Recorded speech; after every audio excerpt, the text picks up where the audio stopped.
Hello everyone, this is Hossein Mokhtarzadeh and you're watching my program on strategy. Since the world is changing quite fast these days, we probably need to adjust our strategies in life or our career to achieve our goals. So I ask experts about their strategies following pandemic.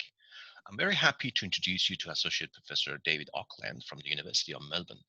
Dr. Ackland is Deputy Head of the Department of Biomedical Engineering, Deputy Director of the ARC Center for Medical Implant Technology, the Biomechanics from the Biomechanics Research Group in the Department of Biomedical Engineering, the University of Melbourne.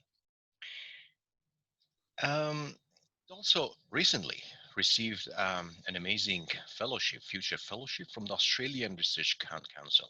Congratulations, David, and welcome to my program. Thanks, nice to be here. Awesome. So how's pandemic? How's it affecting you? Look, it's challenging, I won't lie. We've had to move away from experimental work, especially during these very difficult stage 4 lockdowns, where we having to get a permit to go into university. It's really restricted the number of people that can be in the university and in our labs and the sorts of activities that we can do. So it's meant that we've moved more to computational modeling where we can. But a lot of those projects that have been affected by the lockdowns have just been, we've had to put them on the back burner for a while. Right. So it's been quite hard because a very large component of what we do is experimental research. That's right. That's right. So that's actually, it's a good point that you brought up in terms of you guys tried different strategies in fact to sort of make things happen, right? Has there been anything that you have come about these days that, okay, this may work? Of course, depends on many things, right? The government and the universities and everything. Yeah, look, I think you do have to readjust what you do. I mean, I guess we can sort of break it down into the sort of professional work that we do at the university and then what happens at home in personal life. Oh, right. Talk about both, but yeah, so for the academic side, yeah, absolutely. We've had to sort of readjust the research program, I suppose, and put a lot of projects on hold. But I mean, I think it's been really important to communicate with the group and to maintain regular contact with people. I think letting people sort of slip off into their own world where they're not having a lot of contact with the outside world. Yeah, I think this is a key point, Dave, you brought up, because you have a lot of students and collaborators, and basically, how do you take care of them? Like the students, definitely now, some of them like international, probably they don't have the network that we have here. So how do you handle that? Yeah, so we've actually gone from sort of monthly or fortnightly meetings to really weekly meetings now with all our students. And on top of that, we have sort of regular group meetings. They occur once a month. There's of course all the spontaneous other meetings that occur when they have to occur. So I think the level of communication is important, but also people adjusting their expectations. This is difficult for everybody, and for some people it's certainly worse than for others. So I think we need to recognise this is a really difficult time and not easy, and so I think we adjust our expectations. And certainly for our RHD students, our PhD students, that's the case. And fortunately, the university has recognised that, and they've been able to make some sort of concessions in terms of candidature and students that may have been disadvantaged by the lockdowns. Right. So this brings me to actually ask you this question, that before this pandemic, you probably had some sort of routine, probably, right? Yeah, of course, the academic job is quite challenging. Everyone does different things every day, but can you just compare what you used to do now, compared to what you do now, basically, like a typical day of associate professor? Yeah, it's completely different. So previously, I would sort of be up at 6:30 in the morning. And my normal day would be arriving on campus at around 8:30 in the morning, but sort of dropping my son off to daycare on the way to work, and spending the whole day at university, and then coming home again. And of course, university, you'd be in the lab, you'd be in the office, you'd be having meetings, you'd be going to meet people, you'd be traveling off site. So now, well, for the last, since March, April, I've mostly been working almost exclusively at home. There have been a couple of projects that have been really urgent, and the universities recognise that they're urgent and they have deliverables. And so we have been able to get permission to go on campus to do some of those projects, to be involved in that work. But almost exclusively, it's at home now. So the day is, I say to some, it's like Groundhog Day. You sort of get up in the morning at the same time, you go to bed at the same time. I mean, there's the curfews when all that out after 8. Yeah, nowadays, yep. But working at home at a desk is, sitting at home in front of your computer, having all your meetings in front of the computer, it's just draining. It really is. So one of the first things I did was to get a sit-to-stand desk, because the first thing I noticed in the first 3 weeks of working from home, I had lower back pain. Oh, really? I bought this desk which can move up and down like this. That's cool. I used to have it at work, but not here. Yeah, so that eliminated the back pain issue. Right. That's good. The other thing I started doing was actually going and getting exercise routinely. Going for runs every second day was something that I really enjoyed. But when daycare's shut down, and also have our 3-year-old at home, that stopped, because now I have to sort of share looking after him with my wife, and my wife's working as well. So we have to tag team, and that means that those sort of luxuries of having, an hour or so to yourself, it's just not possible at the moment, at least not during the day when he's not. I understand.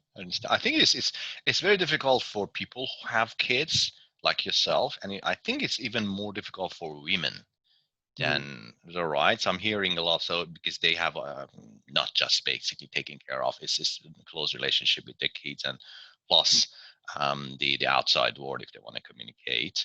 So of course there's a little challenges, but hopefully things will be better. I don't know what to say about this one, but this pandemic has changed everything. But let's go back to, as you guys doing, you mentioned about the industry work and some of the things that you guys are doing. How's that going with your industry partners?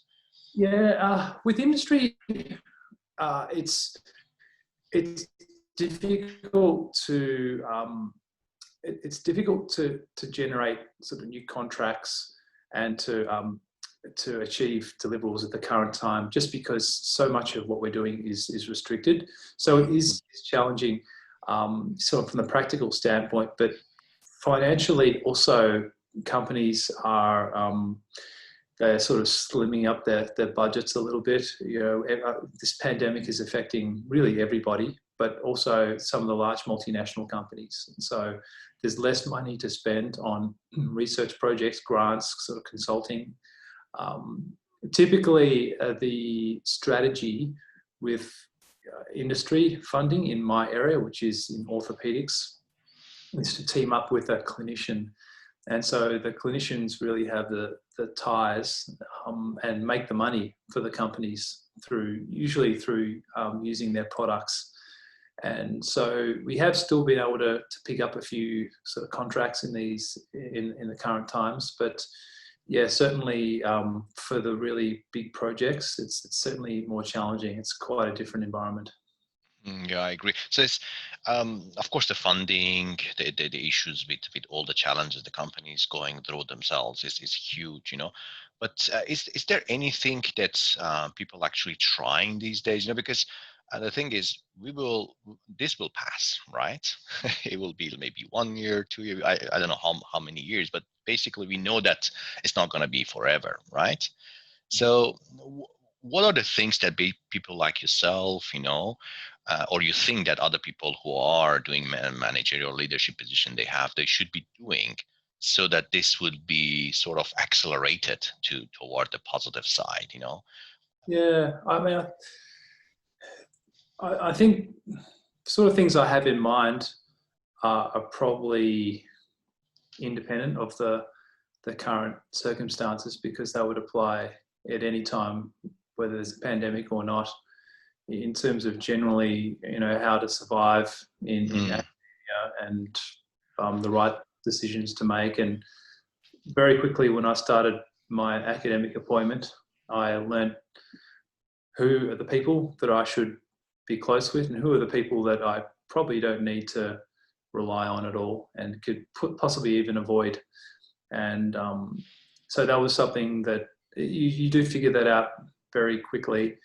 And of course, the people that you want to work with and seek mentorship from, I mean, they're very important to have in your life. And having an academic mentor, I think, is important, or at least someone that you can go to ask for advice and possibly, I mean, I think generally speaking, it's said in academia, usually no one can do it on their own. Academia is not about sort of doing everything on your own. You do depend on a team of people to help you, and whether it be doing the actual research or writing papers or getting grant funding, you do depend on a strong team of people and a network. And having a few key people there, senior people, usually more senior than you, to provide that sort of guidance, I found was very important. And also working out who the people are that aren't really going to be that person, not trying to waste your time, basically. Yeah, you don't want to waste your time on people, on the wrong people. So how did you, this is, I think, critical, David. I think you brought up because at the end of the day, science is science, of course, and many people can do it.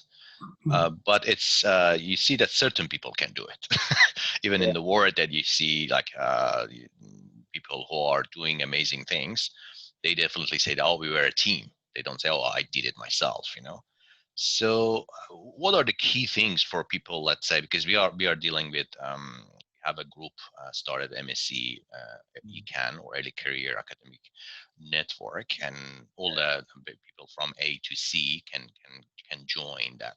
So maybe this would be good for them as well. The person who you definitely had issues getting grants. You said to me the other day that it's like 8 years you were trying hard, and then recently you're successful. And in terms of like building a team, of course, I'm sure that in the beginning it wasn't that easy for you, right? But do you remember some of these things that you got advices from others, or you learned it yourself, maybe probably hard, what they were? Yeah, look, I think it starts before your tenure, I think, before getting an appointment. Even just doing a PhD and a postdoc, having someone that can provide guidance and be a good role model. I think, for me, I learned the most in my PhD, probably more than any other time, about writing a paper and how to write a paper. And that's not something necessarily that all supervisors can do well, surprisingly. But I was lucky to have some very good supervision during my PhD with under Professor Marcus Pandy, and he's a very good writer. And so that really I found was important for sort of disseminating my work. And then sort of after a postdoc and eventually starting as a sort of a junior academic, it was really about growing a group, and starting off very small, and I think about linking up with the right people. And there's a little bit of luck there as well, because you can't do it all on your own. You can do some things on your own, but largely you depend on students in particular PhD students, to do a lot of your core research. And so I think there is a bit of luck in nailing good students. They're kind of like your worker bees, and yeah, they provide your sort of core research capacity. And yeah, really important to get some good people on your team there. So I had a little bit of, I would say it's luck, because in academia, often you don't really get much of a chance to sort of reach out, but people sort of cold call you, and you get people coming at you sometimes left, right, and centre. And so getting some good people on your team can be a bit of luck sometimes, but also you have to be very choosy, I think, and not just take anybody on. So I think those sorts of decisions early on helped provide a bit of foundation for what was to come, and to sort of get the research program going, and to develop, in my case, sort of computer models and some capability there. So yeah, I think yeah, sort of the mentorship and assistance with paper writing, in particular grant writing. I think if you've got someone that can provide support and advice in writing a grant, I think that's fantastic. I have to say, I didn't really have that a lot when I started my appointment, and yeah, but so fortunately, more recently, I've been able to find some great people to help me write some of those proposals. And yeah, they don't write themselves, definitely not. And there's certainly a style of writing that's needed to really have an exciting and memorable proposal in the minds of the reviewer. So yeah, that's sort of a skill that takes. I mean, I absolutely wouldn't say that I have that, or that I've nailed it. I've had some luck in the past, but that's a work in progress. But again, just identifying the sort of people that can help you out in those aspects. So different aspects call for sometimes different people, and there's probably not one person that's going to help you with everything. That's cool to listen to you. There's a lot of information here, and great advice. So, what do you say about this idea that some people say this is just lottery, like in terms of grant writing, and Yeah, I think I reject that. I really do, because I think if you have a poor proposal, it doesn't matter how many times you submit it, it's not going to get funded. And so I'm not sure if I buy that whole sort of lottery model. I think if you've got a really, really good proposal, one that people are going to tell you is, should be funded. And yeah, I think there's probably a little bit of luck there. It depends who might review it, and the standard of all the other proposals that are going up at the same time, and many other factors. So yeah, there's a little bit of luck there, but in general, I don't think it's that luck. I don't think it's so much of a lottery. Like, you do have to write a good proposal, and that doesn't depend on luck. You have to have skill to write a good proposal. And ultimately, the really good proposals, it might take a few goes, they will get funded. But typically, the proposals that don't get funded after many, many attempts, they ordinarily have some particular problem with them, an aspect of the proposals of the proposal. And yeah, I think it just takes a bit of experience to sort of recognise the issues that need to be overcome to get a proposal funded. And I'm certainly don't claim to be an expert in that area, but you got good grants, so I would say. I think that it does take more skill than luck. Right. Yeah, right. It's not a matter of just submitting it. If you keep submitting it, it'll get funded. No, it has to be at a high standard to have a chance. Yeah, definitely. Yeah, but maybe just moving on from this, one last question about this idea is, imagine you were like 8 years ago, just started your junior, faculty position. What would you do differently?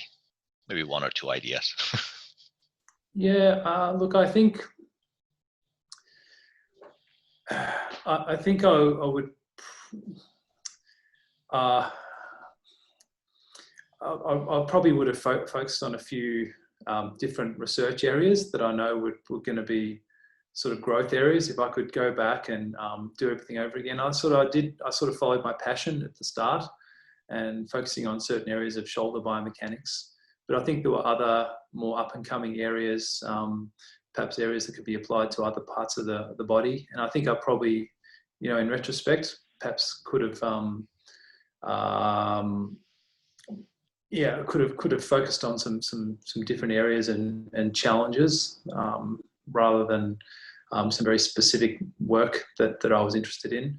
I could have been a bit more open to collaborating and approaching people. I think I was at the start, I was not really confident in talking to people at conferences and meetings. And that, for me, that took quite a bit of time. And also getting to know people at regular meetings. You know, that can sometimes be associated with personality as well. But yeah, I think I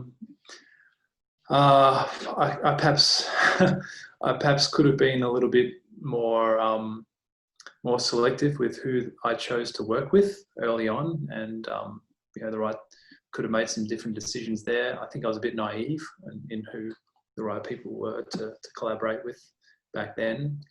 But look, these things, they all take time to figure out. And, you know, at the start, I didn't have a lot of guidance. And so, yeah, it took a little while to get moving, to get some traction and to get some momentum. Yeah, but, yeah, you know, ultimately, it takes a while to get on track, and it does take a little bit of luck as well. So getting those first grants, I think getting to the level where you can become a little bit more self-sufficient, you do need to sort of work with more senior people and get on some of those grants. I don't think you can go in really as a lecturer. Just quickly, yeah. Be bringing in you know, discovery grants and HMRC grants and doing everything on your own. No, I don't think it works like that. I think I do feel that you're better off to team up with people, to sort of network, and to sort of piggyback on the shoulders of others for some of those early grants to build up the track record. Before then, you can start to go for some of the lead, you know, go for some of the big grants as a lead. So I think that's right. That's right. It's actually, these are amazing, because there's a lot of beliefs or belief systems in not only academia, in any kind of career. You know, people that one of them might mention to you like, oh, is it this lottery, or is it this, is it that? You know, but most of them can be questioned and really discussed and reflected upon. That's why I just asked you one of them. You know, maybe I'll ask you this one, maybe one of the last questions, because almost like 20 something minutes we are talking. How do you define success? I think success is in a job that that you enjoy and that you're happy and fulfilled with. I don't think it necessarily has to correlate with numbers and metrics like number of papers, amount of grant income, number of PhD students graduated, and that sort of thing. I think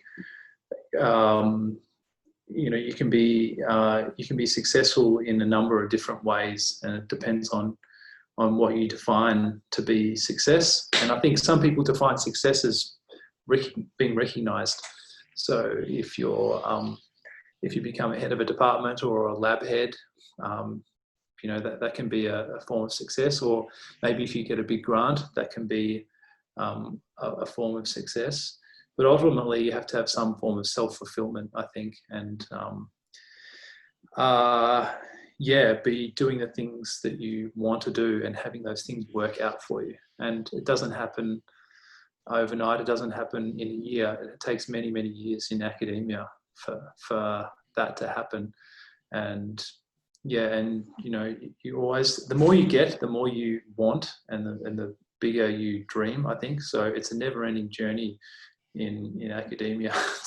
What is David Ackland's dream? Oh, look. Because you said that as you go, your dream is bigger and bigger, right? Look, I think another form of success, which is something that I would love, would be to make a discovery. You know, to make a discovery that's going to change the lives of people.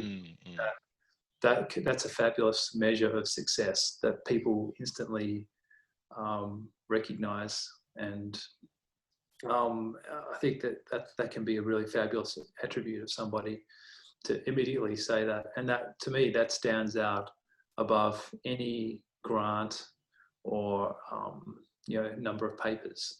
That's great. So what is biomechanics, or what you're doing may lead to, that would lead to basically this kind of big achievements? Look, it could be a new device that could treat conditions that in the past haven't been able to be treated very well. Like, it could be a new medical implant, or a new type of surgery, or a new way of sort of helping patients. It could be a new way to deal with aging and to prolong life. It could be a new way to combat, really debilitating diseases. It could be anything. So, I mean, the nice thing is, in academia, you can go whichever way you like and to try to make discoveries and to try to influence. But I think, it is also a little bit about being strategic, but also following your passion. That's awesome, David. I learned a lot from this discussion. Is there anything that you wanted to talk, and what you expected me to ask you? Anything, final words or anything? No. It's all good. Conversation. Yeah, thank you very much, David. We discussed quite a lot of things from your own experience, and what some advice in terms of people who are starting academia, and even, like, to some extent, to if you want to collaborate with industry. Of course, we are going through quite challenging time, but it will change, right? It will definitely change the next coming years, and we'll get back, and we need to have some of these strategies that you mentioned, basically, to grow and flourish, basically. So thank you very much. I talked to David Ackland from the University of Melbourne, and all the best. Thank you. Thank you.